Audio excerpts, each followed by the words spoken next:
Bilang isang senator judge ay hindi mo tungkulin na abogaduhan ang isang impeachable officials na may kinakaharap na reklamo o impeachment case diyan sa Senado.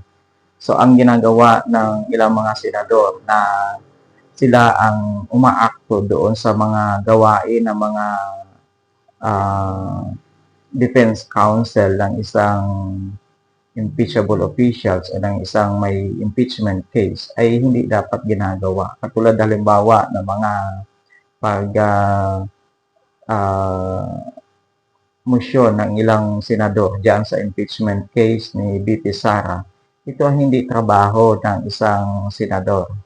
At ang ilan sa mga hakbangin ng Senado ay dapat nakaangkla doon sa konstitusyon, kung ano yung sinasabi ng ating konstitusyon.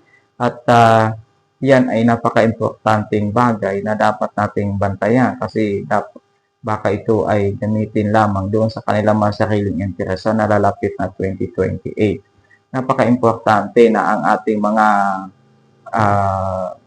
kawani ng gobyerno, yung mga matataas na officials, mga elected officials, ay iginagalang at pinapahalagahan yung accountability o yung pananagutan doon sa kanilang tungkulin.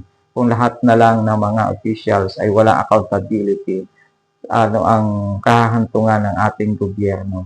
Nasa ating mga mamamayan na bantayan yan at iparamdam sa kanila na tayo ay nakamatsyag at hindi tayo pumapayag na binababoy yung mga proseso ng ating demokrasya sa bansa.